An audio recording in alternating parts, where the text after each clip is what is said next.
ராம் ராம். வாழ்க வளமுடன். Voice of காஞ்சி நேயர் அனைவருக்கும் இனிய மாலை வணக்கம்.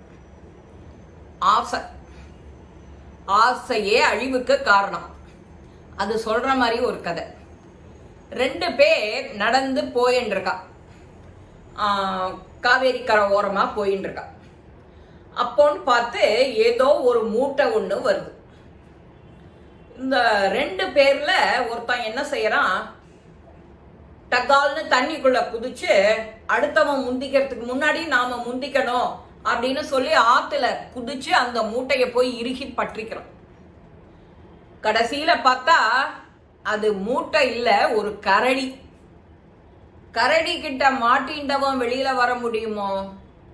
அவன் கரடின்னு பார்த்த உடனே உதறிட்டு வெளியில வரணும்னு பாக்குறான், முடியல. இந்த விஷயம் 2வது கரையில நிக்கிறவனுக்கு தெரியல. அவன் சொல்றான், ஏண்டா அதுதான் மூட்டை, ஒண்ணும் இல்ல, மூட்டையை விட உயிருக்கு ஆபத்தாயிட போறது, அந்த மூட்டையை விட்டுட்டு வாயேங்கிறான். அதுக்கு இவன் சொல்றான், நான் மூட்டையை விட்டுட்டேன், மூட்டை என்ன விட மாட்டேங்கிறது, அது கரடி, மூட்டை இல்ல, உயிர் உள்ள கரடிங்கிறான். நம்ம ஆசைய அது பேர்ல அந்த மூட்டையில என்ன இருக்குங்கிறது தெரியாது. ஆனா அதுக்கு முன்னாடி அது மூட்டை அப்படின்னு அதுக்குள்ளர தொலைஞ்சு போயிடும், அதுக்குள்ளர இருக்கிறதெல்லாம் நாம எடுத்துக்கணும் அப்படிங்கிற அந்த ஆசையினால அதுல என்ன இருக்குன்னு கூட யோசிக்கிறதுக்கு டைம் இல்லாத போய் குதிச்சிட்டோம். அதத்தான் பற்று, ஆசை. பற்று வைக்கிறது, பற்ற விடுவது. ஆசைய வைக்கிறது, ஆசைய விடுறது. 2மே பூரணமா வளர்ந்துட்டே வந்ததுன்னா, பூரணம்னா என்ன, முழுமையாக வளர்ந்ததுன்னா அது மனிதனுடைய மகிழ்ச்சி நிறைந்தவனா ஆக்குறது. அந்த பூரணமா வளர்க்கப்பட்டால் அந்த ஆசைய வைக்கிறவனோ ஆசைய விடுறவனோ அது பேர்ல பூரணமான, உண்மையான, நேர்மையான, நம்பிக்கையான அது வளர்ந்ததுன்னா அவன் உயர்ந்தவனாக, மகிழ்ச்சி நிறைந்தவனாக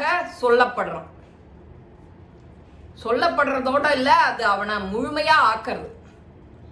உனக்கு எந்த அறிவுமே தெரியல, அது என்னமோ ஒண்ணு கருப்பா மிதந்துட்டு வருதுன்னு சொல்லி ஒரு மூட்டைன்னு உன் அனுமானத்துல போய் குதிக்கிற. கடைசியில பார்த்தா அது மூட்டையும் இல்ல, ஒரு உயிருள்ள கரடி. கரடி கிட்ட மாட்டிக்கிட்டா உயிரோட வர முடியுமோ? அந்த மாதிரி எதுவுமே அனுமானம் இல்லாத நீயா ஒரு முடிவு எடுத்துட்டு போய் குதிக்கிறது, அதுல ஜெயிக்கணும்னு நினைக்கிறது, ஒருத்தனுக்கு ஒருத்தன் போட்டி போட்டுட்டு அவன் முன்னாடி எடுத்துன்ற போறானேன்னு இவன் முன்னாடி குதிக்கிறது. இதுதான் நம்மள வாழ்க்கையில நிறைய பேர் பண்ற தப்பு. 2 பேர் சாதாரணமா போயின்னு இருப்பா பேசிட்டு. ஒருத்தன், சார் வாங்க டீ குடிக்கலாம். சரி, டீ மட்டும் டீ கடையில குடிப்பானா? பக்கத்துல உன் கண்ணை மேயும் வடை ஆசைய தூண்டும். வடையோட எடுத்துக்கலாம்னு சொல்லிகிட்டே இருக்கும்போதே அங்க சூடா 2 இட்லி, சட்னி, சாம்பார், பொங்கல் ரெடி ஆயிடுத்தும்பா. நீ பண்ணினது ஒரே ஒரு டீயோ காஃபியோ, இத 2ஐயும் அவன் அதைத்தான் முன்னாடி கொண்டு கொடுத்துருக்கான். அந்த இதை அப்படியே ஒரு சிப் குடிச்சிட்டு வச்சுட்டு இதெல்லாம், இந்த பதார்த்தங்கள் எல்லாம் டக்கு டக்குன்னு ஒன்னொன்னா ஆர்டர் போட்டு சாப்பிடுவேன். யாருக்கு? 2 பேர் வாக்கிங் போறவாளுக்கு இது வேணுமா? வேண்டாம் இல்லையா? டேஞ்சர் இல்லையா? வாக்கிங்னா எப்படி போகணும்? ஏதானு ஒரு மந்திரத்தை ஜபிச்சுண்டே இல்ல ஒரு நாமாவை ஜபிச்சுண்டு போனா பயம் கிடையாது. கவுண்டிங் நன்னா நிறைய சொல்லலாம். சில பேர் மாலையை உருட்டிக்கிண்டே போவா வாக்கிங் போறதுக்கு. அதுக்கு ஒரு பை கையில என்ன இருக்குன்னே தெரியாம இருக்கிறதுக்கு ஒரு மாலை, துளசி மாலைய கையில வச்சுக்கிண்டே இப்படி உருட்டிகிட்டே போவா. ராம ராம ராம ராம ராம். அதை விடுத்து பக்கத்துல இருக்கிற டீ கடை, எதிர்த்தாப்புல இருக்கிற வடை கடை, இதுலெல்லாம் புத்தி போச்சுன்னா அந்த வாக்கிங்கோட முழுமை உனக்கு கிடைக்குமோ? கிடைக்காது.